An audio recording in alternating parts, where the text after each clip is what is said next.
Christian, nice to talk to you again.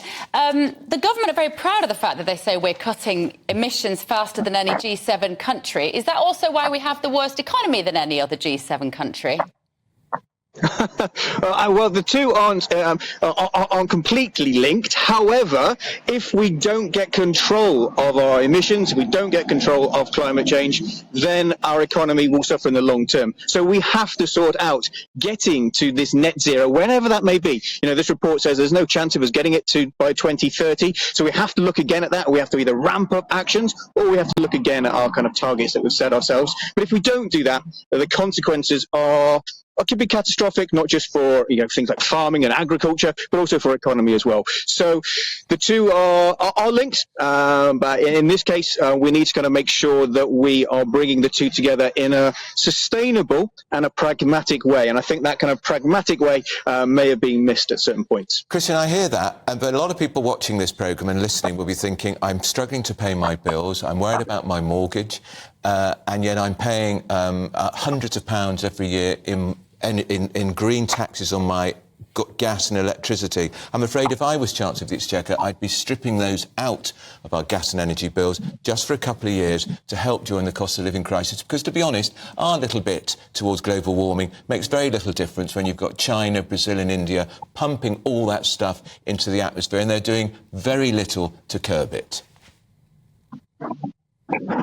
Yes, I can understand people's frustration with that. Not being an economic sort of expert at all, or a political expert, then I can kind of give that to the politicians and the economists to argue with. When I'm looking at this as a natural scientist, which is what I am, then I have to stress that we must be doing more, and we have to be doing it quicker. And this argument that it's not really affecting us in the UK, why should we care about it? That may be the case. Okay, it might not be affecting your day-to-day life, the fact that the climate is increasing.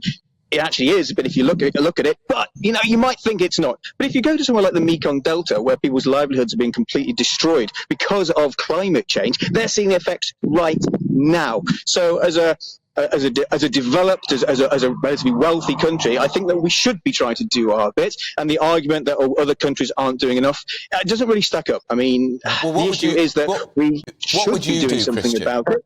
Christian, shock me to the core and tell me what you would do in an ideal world if you could to get us to that net zero target by 2030. What would we have to do?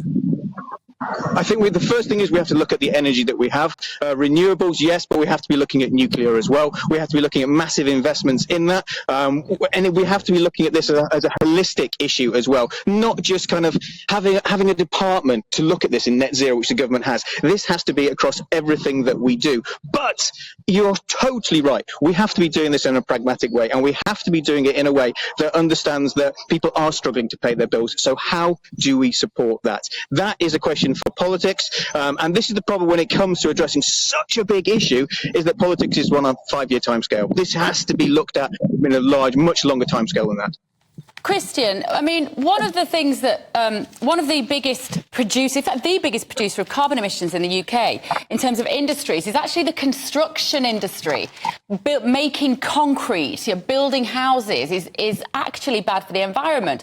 And in fact, one of the things that the CCC report has said, this snappy soundbite intent of installing 600,000 heat pumps, it sounds impressive, but the detail on delivery and progress remains lacking. Isn't it a case, especially when we're looking for more houses, that every single house that's being built should be insulated as such and provided with solar panels, whatever it is, air source heat pumps, because they don't work retrospectively fitted on houses. It's a nonsense to think we can put them on an old 1920s semi and they're going to keep your house warm. The building industry, and particularly the government's relationship to buildings, needs to change, and we need to be making that sort of effort, don't we, in terms of housing?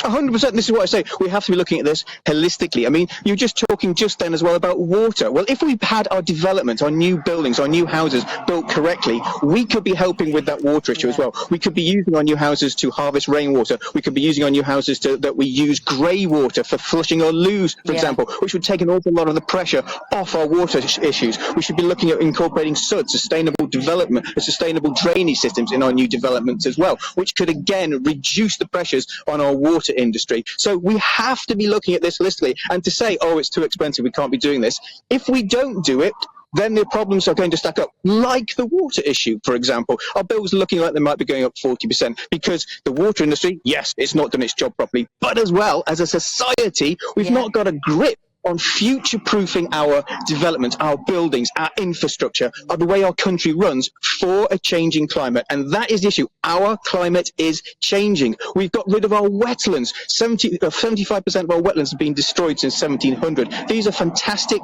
managers of our water. So when we're now looking at our water shortages, well, a reason for that is because we've got rid of loads of our fens and our marshes, which held on to that water during the wetter months and then released it slowly during the dry months. We have to be looking at this societally. Thank you, Dr Christian Dunn. Brilliantly explained. I like the idea that people can create their own energy in their houses so that they're not having to pay some big foreign-owned company to turn the cooker on. But I tell you, the chairman of that climate change committee will have lost the room because he says organisations like Just Stop Oil need to make even more a nuisance of themselves to make their case.